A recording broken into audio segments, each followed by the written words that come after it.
అందరికీ నమస్కారం. తెలుగు చిత్ర పరిశ్రమ ఒక మహోన్నత వ్యక్తిని కోల్పోయింది. ఆవిడ భౌతికంగా మన మధ్యన లేకపోయినా ఆవిడ జ్ఞాపకాలు మటుకు మన చుట్టూ పరిభ్రమిస్తూనే ఉంటుంది. చాలా బాధాకరం.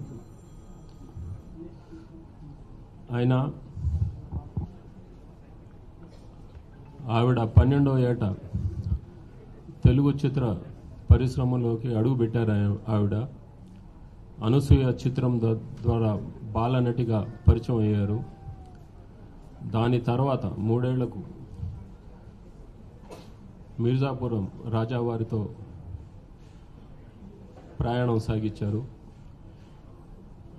ఆవిడ ఒక గొప్ప బహుముఖ ప్రజ్ఞాశాలి, నిర్మాతగా, స్టూడియో అధినేతగా, గాయనిగా, నటిమణిగా ఎన్నో చిత్రాలు తీశారు. ఆవిడ తీసిన చిత్రాల్లో మన దేశం కానీ, కీలుగుర్రం కానీ వాటికి ఒక ప్రత్యేకమైన స్థానం ఉంది. ఎందువల్ల అంటే మా నాన్నగారి మొట్టమొదటి చిత్రం, విడుదలైన మొట్టమొదటి చిత్రం మన దేశం. దానికి ఈవిడే నిర్మాత. ఇక అక్కడి నుంచి మా నాన్నగారి సినీ రంగ ప్రయాణం సాగింది. అంచెలంచెలుగా పెరిగి ఆయన ఉన్నత శిఖరాల అధిరోహించారు. ఆయన ఇక కీలుగుర్రం చిత్రం అప్పట్లో సాంకేతిక పరిజ్ఞానం ఇంతగా లేదు. అయినా ఆ చిత్రం ఘన విజయం సాధించింది. ఆ ట్రిక్ ఫోటోగ్రఫీ చేసిన కెమెరామెన్ మా రెహమాన్ గారు, ఆయన దగ్గర నేను శిష్యరికం చేశాను. ఆయన అప్పుడు ఆ ట్రిక్ షాట్స్ తీస్తూ ఉంటే మిగతా కెమెరామెన్లు అందరూ వచ్చి కుర్చీలు వేసుకుని చూసుకునేవారు. అసలు ఈయన ఎలా తీస్తున్నారు, ఏంటి ఇదని. అదొక గొప్ప సంచలనం ఆ సినిమా కీలుగుర్రం.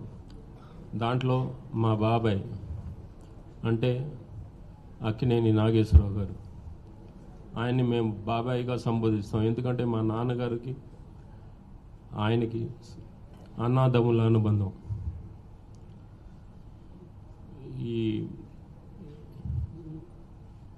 ఈ అనుబంధం గురించి మాట్లాడే ఒక సంఘటన గుర్తుకొస్తుంది నాకు. మా చిన్నప్పుడు నాగేశ్వరరావు గారి ఇల్లు గృహప్రవేశం అప్పుడు నాగేశ్వరరావు గారి అమ్మగారు పొన్నమ్మ గారు నాగేశ్వరరావు గారిని ఇక ముహూర్తం దగ్గర పడుతుంటే పెద్దోడు ఏడరా అని అడిగింది పొన్నమ్మ గారు. అదేంటమ్మా అందరూ ఇక్కడ సోదరులు అందరూ ఇక్కడే ఉండరు కదా అన్నారు. వీళ్ళు కాదురా పెద్దోడు ఏడరా అని అడిగింది. పెద్దోడు అంటే రామారావు గారు. ఆవిడ మా నాన్నగారిని సొంత బిడ్డలాగా చూసుకునేవారు, ఆ మహాతల్లి పొన్నమ్మ గారు. అది అక్కినేని కుటుంబానికి, మా నందమూరి కుటుంబానికి ఉన్న అనుబంధం, ఆప్యాయత మీ అందరికీ గుర్తు చేస్తున్నాను. ఇకపోతే